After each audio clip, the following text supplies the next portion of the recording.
Good evening and welcome to NTD News. I'm Stephanie Cox. Here are today's top stories. A key source for the anti-Trump Steele dossier was acquitted today on all counts by jurors in Virginia. Is America's military strength on the decline? A new report says it is, and it also rates each of the military branches. As we come closer to the midterm elections, candidates are battling over tough issues. Where were the latest debates and which races are being closely watched? Florida officials are being accused of politicizing the voting process ahead of the midterms.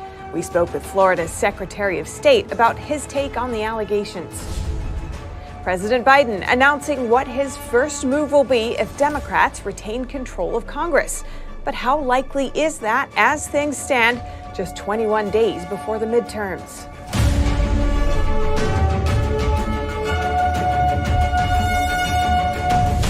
The trial comes to a close for a key source for the anti-Trump Steele dossier. He was acquitted on all counts today by jurors in Virginia.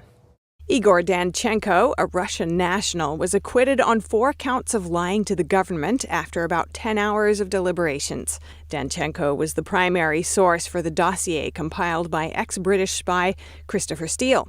The dossier included numerous now-refuted claims about former President Trump and was partially paid for by Democrats, including Hillary Clinton. Special counsel John Durham prosecuted the case. Danchenko was charged in November 2021 with 5 counts of lying to FBI agents during interviews about the dossier. 1 count related to Danchenko claiming he had not talked with Charles Dolan, a longtime Clinton associate, about any information that was included in the dossier. That charge was thrown out because the communication happened by email. The other 4 counts related to Sergei Milyan, a pro-Trump businessman. Danchenko told the FBI he thought he spoke to Milyan over the phone in July 2016 and was planning to meet him in New York, but he provided no evidence in support of the claims. FBI agents testified that there was no record of a call between any numbers associated with the two and no mention of a call or plans to meet in a later email. The jury found Danchenko not guilty of lying about the call and plans. And is the American military's world dominance drawing to a close? According to a new report, U.S. military strength has now been downgraded and may be unable to meet the demands of a major war. NTD's Jason Perry has the details. There is no way, as our scholars report, as you will hear today, that the United States can engage in a 2-front war. And in fact, we're increasingly dubious that we could even engage in a single-front war because of this lack of readiness. The Heritage Foundation, a conservative think tank, released its Index of U.S. Military Strength for 2023. The overall rating for America's military is weak in terms of its ability to defend America's vital national interests. The annual report is based on an array of publicly available information, such as military budget documents and congressional testimony. Heritage Foundation President Kevin Roberts added this. And we're having a very hard time, as some of our scholars have reported, in recruitment because of the woke agenda that one particular political movement in this country prioritizes over American military readiness. Congressman Mike Gallagher said this should not deter men and women from serving in America's military, as he says things can be changed if Republicans take back Congress. The report lists the Marine Corps as strong due to its efforts to modernize and enhance its readiness. The Army is listed as marginal, as it only has 62% of the force it should have, while its readiness remains very strong. The report lists the Navy as weak, as it remains about 100 ships short of what is expected. And the Air Force is listed as very weak because of issues recruiting and training pilots, and it would have difficulty responding quickly to a crisis. I believe we do face an existential threat from the Chinese Communist Party. And so we're going to need everybody, those that choose to serve, those that choose to go to the private sector. We need everybody to get on Team America because we're not destined necessarily to win this competition. We have to work hard, not only to prevent World War III, but win the long-term competition. So please don't lose faith in the basic goodness of this country. It may not be perfect, but it happens to be the best experiment in self-government in human history. So let us not screw it up. Let us not be the generation that screws the whole thing up. The Heritage Report can be found at heritage.org/military. Jason Perry, NTD News. With just 3 weeks before the midterm elections, candidates are turning up the heat. NTD's Arlene Richards brings you news of some of the latest debates and races to watch. One important race in this year's midterm election is the U.S. Senate. In Ohio, Democratic candidate Tim Ryan and Republican J.D. Vance clashed on Monday night. Ryan voted for the Inflation Reduction Act. It's been brutal, and I understand that. And that's why I've been calling for a tax cut in the short term to put money in people's pockets. Vance attacked Ryan's record in response. I think a tax cut's a great idea, but when you propose it, Tim, it is a gimmick, because in your time in Congress, you voted to raise taxes $6.7 trillion, 113 times. On abortion, Ryan plans to fight a national abortion ban, while Vance thinks aborting a baby after 15 weeks is uncivilized. Heading into November, polls show Vance holding a razor-thin lead. Meanwhile, over in Georgia, gubernatorial candidates battled over similar issues. Incumbent GOP Governor Brian Kemp is in a rematch with Democratic nominee Stacey Abrams. Kemp said he won't change his mind on abortion, which is illegal in Georgia after 6 weeks. A second debate is planned for October 30th. And in Georgia, voters don't have to wait until November. On Monday, the first day of early voting began for the midterm elections. I expect it to be an orderly election. More than 4 million Georgians could vote, and over 200,000 people have requested mail-in ballots already. Over in Arizona, another gubernatorial race takes center stage. Republican nominee Kari Lake has been labeled by some as a Trump extremist and election denier. Monday night, Lake addressed the importance of morality. You want to elect people into office who have a moral compass, who know right from wrong. I think Ronald Reagan was a great example of that. Arlene Richards, NTD News, New York. Florida Governor Ron DeSantis is being accused of politicizing voter access in areas most affected by Hurricane Ian. Our reporter spoke with Florida Secretary of State Cord Byrd, who responded to the allegations. Last week, Florida Governor Ron DeSantis announced that he's expanding voting access in 3 counties most affected by Hurricane Ian. They're also going to have additional days for early voting, so people could vote the Sunday and Monday before, right until Tuesday of the election day. Voters from those counties who were displaced because of the hurricane can also have their absentee ballots sent to an alternate address. Various media outlets reported that the 3 counties in question are overwhelmingly Republican, as opposed to other affected counties, which are mostly Democrat but weren't granted any exceptions. Florida Secretary of State Cord Byrd tells NTD that besides the 3 counties in question, many other counties also notified the state in writing of the hurricane's impact. It was 3 of the counties, Charlotte, Sarasota, and Lee County, that asked for specific relief. They put those requests in writing, and we honored their requests. And we have in writing from many of the other counties that had some hurricane impact, but felt that they were able to conduct election administration without any specific relief.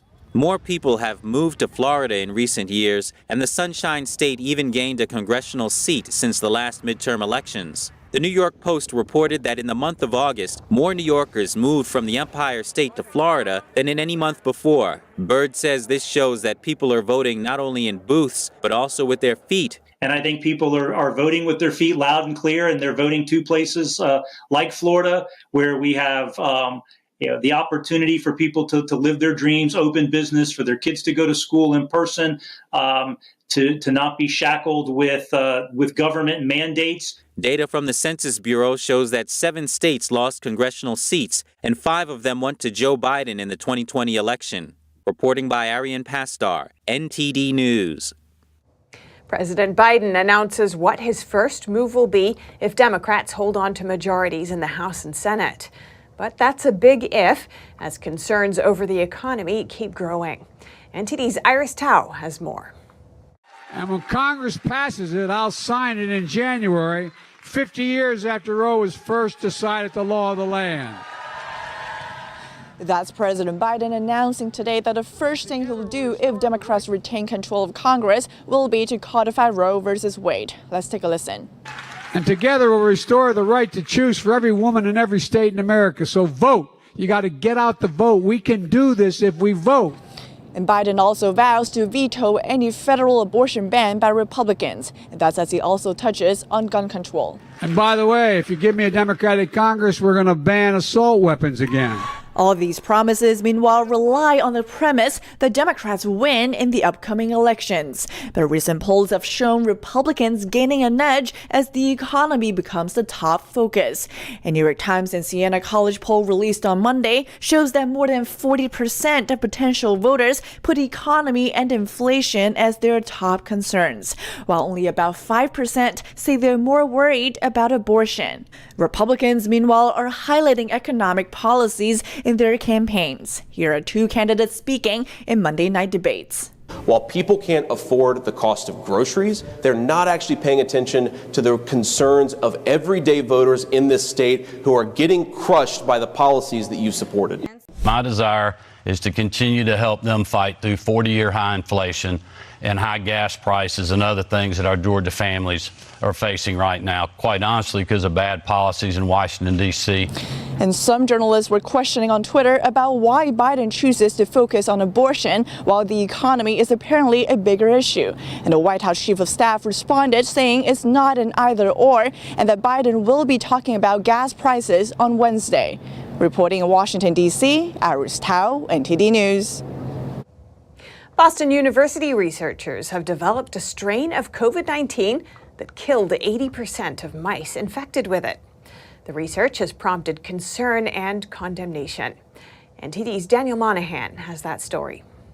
Researchers at Boston University extracted the Omicron spike protein. They then attached it to the original Wuhan COVID-19 variant, dubbing it Omicron S. While Omicron causes mild, non-fatal infection in mice, Omicron S causes severe disease with a mortality rate of 80%. The researchers say that mice and human immune systems differ greatly, and that if the Omicron S hybrid infected humans, it would unlikely be as deadly. However, they found that the new strain was 5 times more infectious than Omicron when they infected human cells with it. The study's publication drew online condemnation and concern. Infectious disease expert Dr. Paul Hunter says he's concerned about what laboratories are capable of producing. He wonders what they're using the labs for. If they're for diagnostic purposes, then he says they play an important role. However, in his words, if they start having a dual purpose for research that has offensive military implications, that is distressing. Some U.S. intelligence officials said in 2021 they believe COVID-19 either was created inside a lab or had escaped from a facility.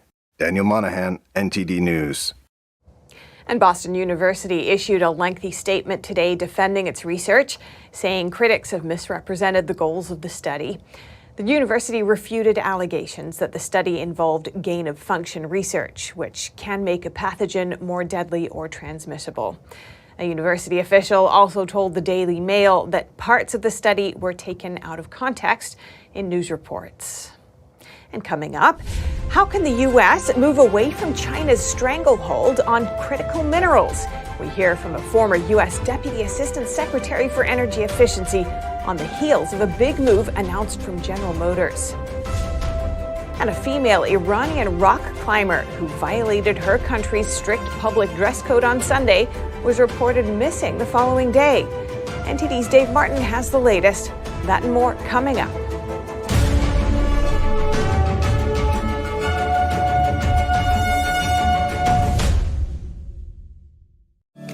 Welcome to RenBiz.com, the education and career program where parents rule.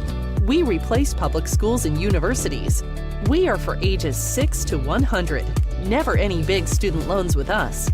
You graduate with a traditional diploma, a university degree, and your own family business. Adults returning to obtain better careers. Parents looking for better academic and career opportunities for their kids.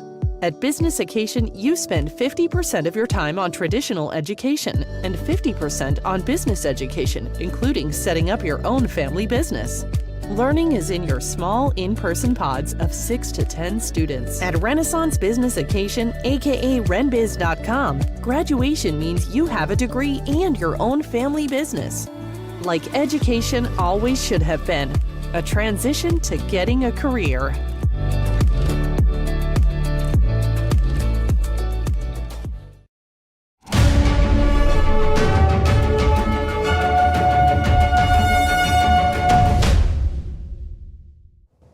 General Motors says it's planning to invest up to $69 million in an Australian company to secure a new source of minerals for which the world has come to rely on China and the Chinese Communist Party. Earlier today, I spoke with Senior Program Director at ClearPath, Alex Fitzsimmons. He's also a former Deputy Assistant Secretary for Energy Efficiency in the U.S. Department of Energy. Alex Fitzsimmons, welcome to our show. Thanks so much for joining us. And thank you for having me.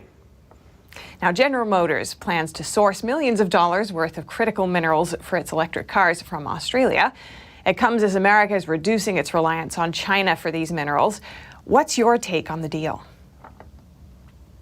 Well, that's a great question. Look, I think it's important to recognize that we use a lot of critical minerals. I mean, they are in everything from our smartphones to our vehicle batteries, to grid-scale energy storage, to a variety of military applications as well. I mean, everything from night vision goggles to body armor to jet engines. Critical minerals are ubiquitous in modern life. And so, unfortunately, the United States does not currently produce much of these minerals at all. And unfortunately, most of the supply chains for these critical minerals are controlled by the Chinese government, despite the fact that we're going to need about 20 to 40 times more critical minerals by 2040 than we use today. That's not 20 to 40%. That's 20 to 40 times more minerals. And so that's why I think it's important for the United States to develop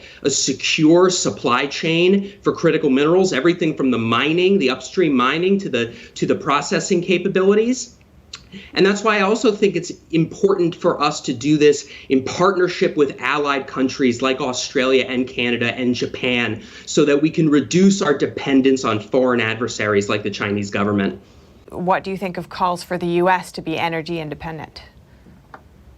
Well, I think it's something we should strive for. We should strive for as much energy security as possible. If the global energy crisis that the world is facing has taught us anything, it's that we need more energy resources, not fewer. We need more oil and natural gas on the market. We need more minerals on the market. And so we need to have more secure supply chains with friendly countries like Australia and Canada, as I mentioned, and we need to be focusing on all parts of the supply chain. It's not just the mining, but it's also the processing capabilities that are so important, and then the end use manufacturing. All of these supply chains, in some form or another, are currently controlled by the Chinese government. And if we're going to have a secure, affordable, reliable, and clean energy future, we need to start building domestic and secure supply chains. What next steps do you think would be required from the U.S. government? I think there's a real bipartisan opportunity that we have right now, but it requires modernizing the federal permitting process. I mean, we have projects that want to get built. It's not for lack of capital. The United States has the best capital markets in the world.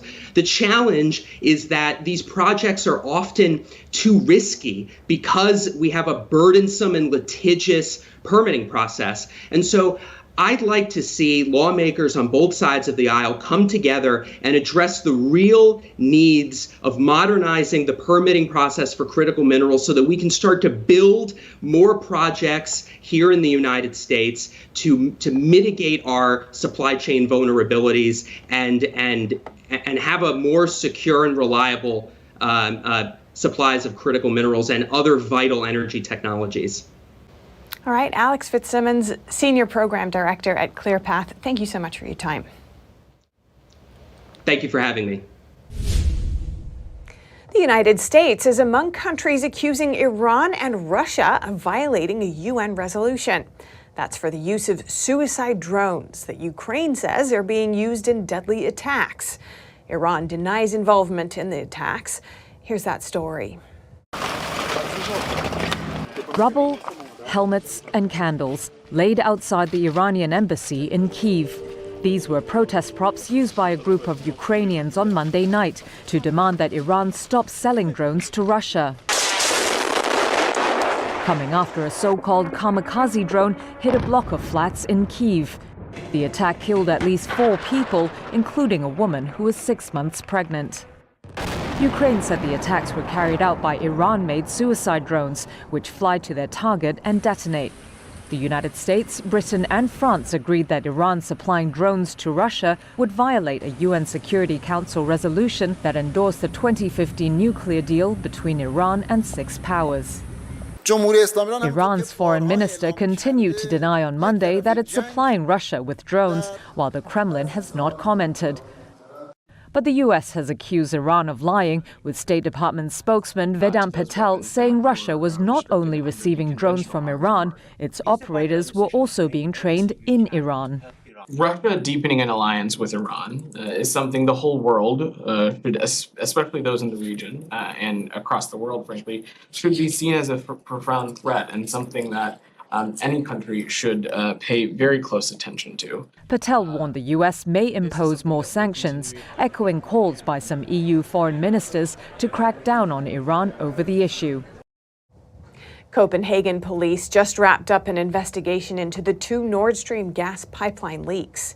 Their conclusion? It was powerful explosions. The Danish findings were similar to those of Swedish prosecutors. They reported that 2 other holes in the pipelines were also apparently caused by explosions. They announced that authorities were investigating the case as an act of gross sabotage. The damage to the pipelines linking Russia and Germany has become a flashpoint in the Ukraine crisis. World leaders have also described the damage as an act of sabotage, but it remains unclear who might be behind the detonations. Danish police could not say when the investigation will conclude. The Kremlin said today that the investigations appear to have been set up with the intention of falsely blaming Russia. And over to France, where trade unions began a nationwide strike today. They're asking for higher salaries amid the decades-high inflation. NTD's Colin Frederickson reports. France has already endured weeks of disruption at gas stations. Supplies have been hit as workers at refineries and depots walked out to demand higher pay. On Tuesday, unions began a nationwide strike over pay in other sectors. Public sector employers, including schools and transportation, look set to be hardest hit. National railway operator SNCF said traffic on regional lines was down 50%. Eurostar has canceled some trains between London and Paris. It all marks one of the biggest challenges to President Emmanuel Macron since his re-election in May. Unions hope workers will be energized by the government's increasingly hard line on the gas strikes. Ministers have forced some strikers to go back to work to get supplies flowing again. That's a move some see as jeopardizing the right to strike. Most unions in the sector have actually reached agreement with oil company Total Energies over a pay raise. However, the hardline CGT is holding out for a 10% hike. It has called on workers to continue the strikes, now in their 4th week. Colin Frederickson, NTD News. And now over to sports news. Here's NTD's Dave Martin with today's top stories.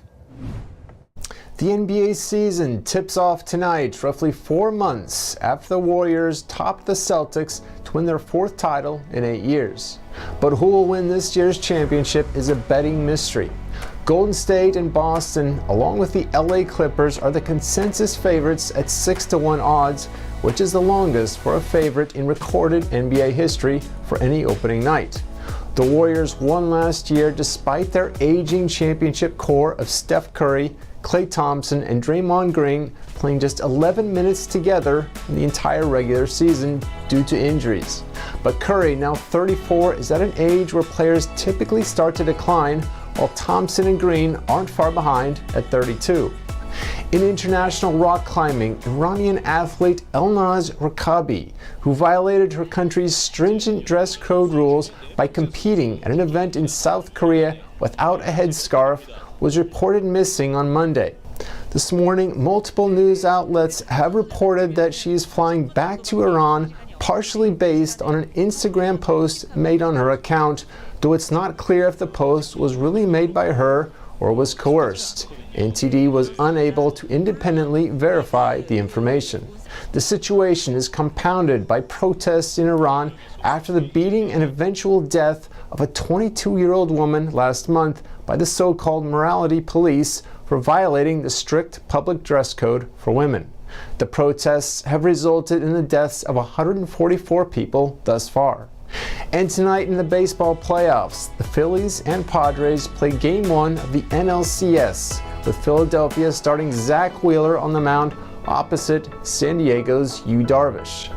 And finally, the NBA season tips off tonight with the Warriors hosting the Lakers and the Sixers playing at the Celtics. That's all for your sports news today. Back to you, Steph. Thanks, Dave. And finally, if you have a sweet tooth, Cakeland may be just the place for you.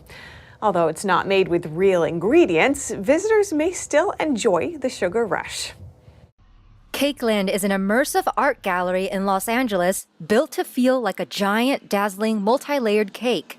So I've always been fascinated with artificial representations of things, fake cakes. I used to collect fake food when I was a kid. It just kind of fascinates me. The lavishly decorated cakes are made entirely of artificial materials. Real sugar would cause an ant infestation. In this venue, there's about 250 gallons that I've piped, you could see. And I think there's about 120 mirrors, probably about 3,000 cherries. There are thousands and thousands of Swarovski crystals embedded in the walls. Amid the deliciousness and lightness of the cakes, Cakeland visitors will notice some darker elements to the exhibition as they explore the gallery space. Although Hove says he has never made a real cake in his life, the artificial cakes he has created at Cakeland seem to strike a chord with visitors. If you want to experience something random and surreal but accessible, this would be the place. It feels like you're inside cake, but in like a layered way. It's a very layered cake, that's what I would say. It's got different like dimensions to it. It's awesome. There's so much level of detail here. The experience is very immersive, and it's just a beautiful experience. The installation has continued to grow and expand since its founding in 2020. And that's all for today's news. Thanks for tuning in. I'm Stephania Cox.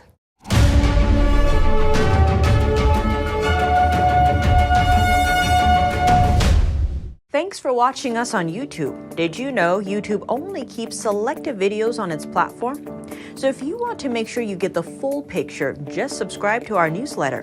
Go to newsletter.ntd.com and sign up. It's free.